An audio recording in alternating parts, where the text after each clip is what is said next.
Hello and welcome to our new video. তো আজকে আমরা কথা বলবো WBH টেস্ট পেপারে পেজ নাম্বার G41 মেমারিস ইনস্টিটিউশনের পূর্ব বর্ধমানের হচ্ছে SCQ সম্পর্কে। প্রথম ছিল অবরাহ যুক্তি কাকে বলে।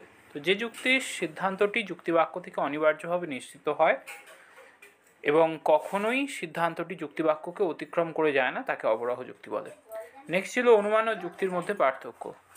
অনুমান ও যুক্তির মধ্যে প্রকাশগত পার্থক্য আছে।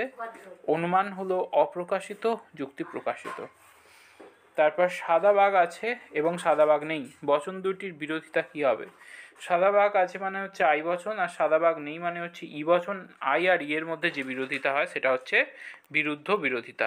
তো রাইট আনসার হবে বিরুদ্ধ বিরোধিতা।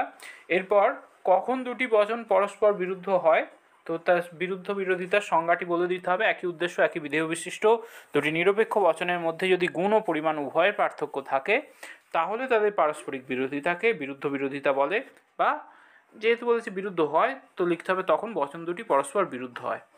এরপর অধীন বিপরীত বিরোধিতার সত্যমূল্যের নিয়মটি কী? খুব সহজ।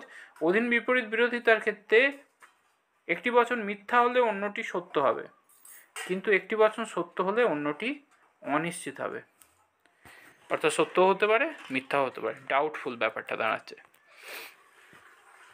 পরের কোয়েশ্চেন ছিল আবর্তনের ব্যাপ্যতা সংক্রান্ত নিয়ম। দেখো, আবর্তনের ব্যাপ্যতা সংক্রান্ত নিয়মে বলা হয়েছে আবর্তনীয় বচনে যে পদ ব্যাপ্য হয়নি অর্থাৎ অব্যাপ্য তা আবর্তিত বচনে ব্যাপ্য হতে পারে না। এরপর বিবর্তনের বৈধতার গুণ সংক্রান্ত নিয়মটি কী?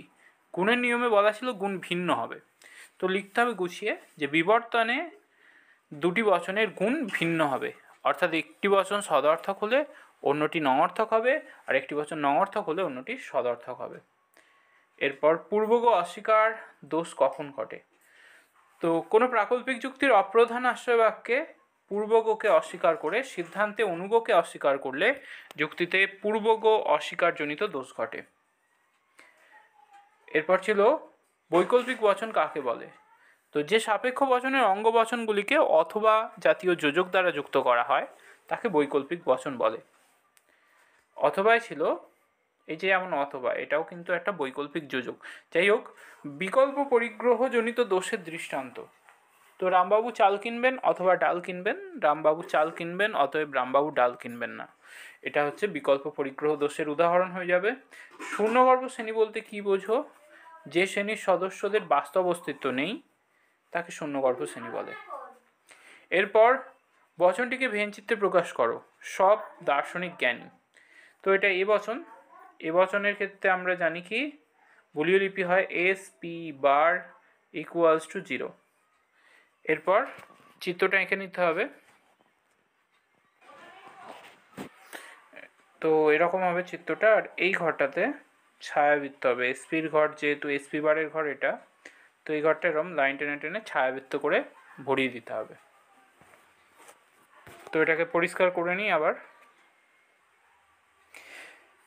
পরের প্রশ্নে চলে আসছি। বলছে নিঃশূন্য শ্রেণী কাকে বলে, মানে অশূন্য শ্রেণী। যে শ্রেণীর সদস্যদের বাস্তব অস্তিত্ব আছে তাকে নিঃশূন্য শ্রেণী বলে।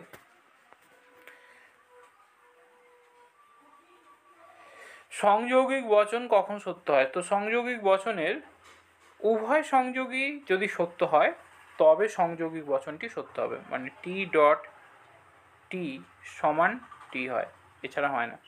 এরপর শতসত্য বাক্য কাকে বলে? যে বাক্যের সবকটি নিবেশন দৃষ্টান্ত সত্য তাকেই শতসত্য বাক্য বলে। এরপরেই নিবেশন দৃষ্টান্ত থেকেই প্রশ্ন দিয়ে দিয়েছে নিবেশন দৃষ্টান্ত কাকে বলে। তো একটি বচনাকার থেকে প্রাপ্ত দৃষ্টান্তগুলিকে বলা হয় সেই বচনাকারের নিবেশন দৃষ্টান্ত। এরপর অবৈজ্ঞানিক আরোহ অনুমানকে লৌকিক আরোহ বলা হয় কেন? তো অবৈজ্ঞানিক আরোহ খুবই সহজ সরল হওয়ার জন্য সাধারণ মানুষ লৌকিক জীবনে এই আরোহ অনুমানের ব্যবহার বেশি মাত্রায় করে থাকে বলে একে লৌকিক বলা হয়। নেক্সট ছিল কখন একটি উপমা যুক্তি মন্দ উপমা দোষে দুষ্ট হয়। তো অপ্রাসঙ্গিক সাদৃশ্যের ভিত্তিতে গঠিত উপমাকেই মন্দ উপমা বলে, বা তাতে মন্দ উপমাজনিত দোষ ঘটে। এরপর সামান্যীকরণ কি? সমজাতীয় একাধিক ঘটনা পর্যবেক্ষণ করে একটু সাধারণ সত্যে উপনীত হওয়াকেই সামান্যীকরণ বলে। পরে ছিল আরোহমূলক লাভ কাকে বলে। তো আরোহ যুক্তির বিশেষ যুক্তিবাক্য থেকে সামান্য সিদ্ধান্তে উপনীত হওয়ার ফলে বহু দৃষ্টান্ত অদেখা থেকে যায়, একেই বলা হচ্ছে আরোহমূলক লাভ। এরপর 14 নম্বর প্রশ্ন ছিল বহু কারণ সমন্বয় কি। সমন্বয় মানে একত্রিত করা। তো যে মতবাদ অনুসারে মনে করা হয় অনেকগুলি কার্য একত্রিত হয়ে অনেকগুলো কারণ একত্রিত হয়ে একটি কার্য ঘটায়, তাকে বহু কারণ সমন্বয়বাদ বলে। এরপর কার্ভেট রিড কীভাবে কারণের লক্ষণ দিয়েছেন।